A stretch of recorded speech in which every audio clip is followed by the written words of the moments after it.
پاکستان کے لوگ مسلمان ہیں. یہاں ایک بڑا مضبوط قسم کا مذہبی فکر کا طبقہ موجود ہے. وہ بھی پاکستانی ہیں.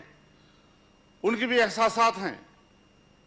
اگر ہم ان کے کاز کی بات کرتے ہیں تو جلدی سے کہہ دیا جاتا ہے مولوی صاحب پھر مذہبی کارڈ استعمال کر رہا ہے. اگر ایک قوم پرست اپنی قومیت کا کارڈ استعمال کر سکتا ہے تو میں بھی پھر مذہب کا کارڈ استعمال کر سکتا ہوں. یہ میرا حق بنتا ہے. مجھے کوئی شرمندگی نہیں اس کے اوپر. میں پاکستانی ہوں. آئین میں جس کو تحفظ حاصل ہے اور جب اس کو خطرہ ہوگا تو اگر جمہوریت کو خطرہ ہے اور میں فرنٹ لائن پہ لڑتا ہوں تو پھر اگر اسلام کو خطرہ ہوگا تو فرنٹ لائن پہ لڑیں گے.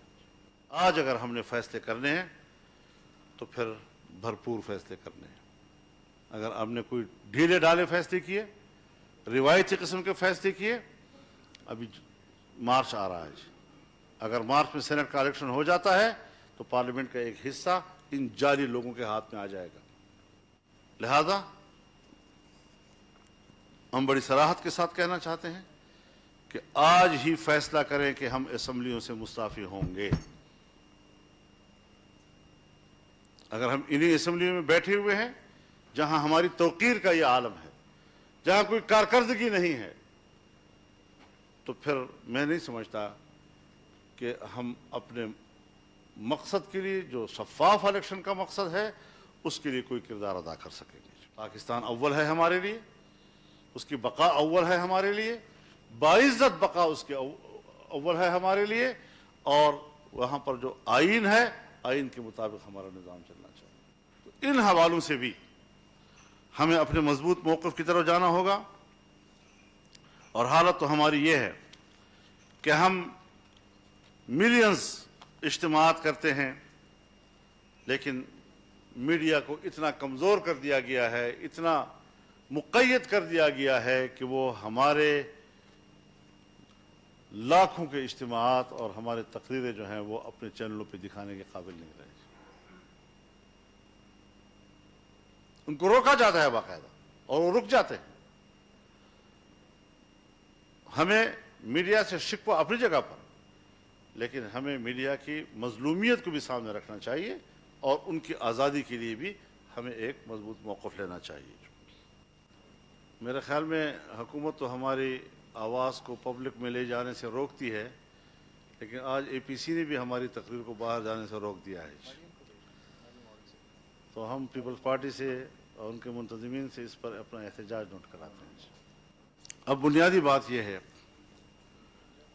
کہ ہم زبانی گفتگو پر اکتفا نہیں کر سکتے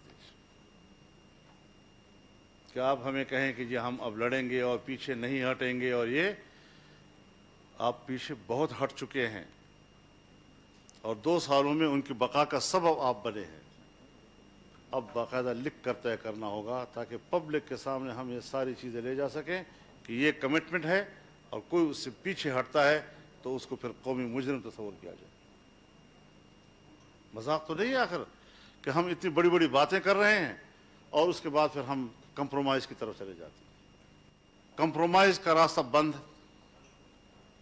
آپ ہماری تحریک کو ایک سیاسی مہمیز تو لگا دیتے ہیں, لیکن جب ہم آگے بڑھتے ہیں تو پھر اس کے بعد ہمارے مصلحتیں سامنے آ جاتی ہیں, اور یہ رویے جو ہیں اگر اپوزیشن کی جماعتوں کی طرف سے بھی برقرار رہتی ہیں تو میں نہیں سمجھتا کہ ہم ایک دوسرے پر اعتماد کر کے کوئی تحریک چلا سکیں گے. اعتماد کے لیے بھی ہمیں مؤثر باتیں کرنی ہوں گی. ہمیں ایک تجدید عہد کرنا ہوگا. ہمیں حلف اٹھا کر یہاں سے نکلنا ہوگا. ہمیں ایک تحریری میثاق یہاں لکھنی ہوگی.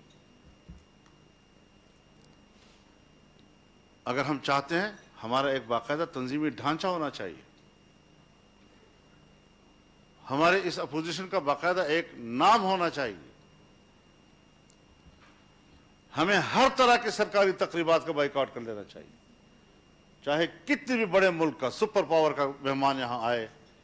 ہماری روایات یہ ہیں کہ ہم ان تقریبات میں چلے جاتے ہیں, لیکن ہمیں ان کو میسج دینا ہوگا کہ ہم اس کو نمائندہ حکومت ہی نہیں سمجھتے جو آپ کی میزبانی کر رہی ہے. لہذا ہم یہ آپ کو میسج دینا چاہتے ہیں کہ ہم آپ کی اس تقریب میں شریک نہیں ہو رہے ہیں۔ پارلیمنٹ میں قانون سازی کے عمل سے مکمل لا تعلق ہونے کا اعلان کرنا ہوگا۔ غیر منتخب اور غیر آئینی حکومت کے تمام بین الاقوامی معاہدات سے لا تعلقی کا اعلان کرنا ہوگا۔ اگر آپ ایک مضبوط فیصلہ کرنے، اسمبلی سے استعفے دینے، سندھ کی صوبائی اسمبلی کو تحلیل کرنے اور ایک بھرپور سیاسی تحریک جس میں کہ پارلیمنٹ کے اندر کے قانون سازی کے عمل سے لا تعلق ہونے کا فیصلہ کر لیتے ہیں تو میرے خیال میں، ورنہ ہم تو آپ کے پیچھے کھنچتے کھنچتے ابھی تک آئے ہیں، آپ کے پیچھے کھنچتے کھنچتے آئے ہیں۔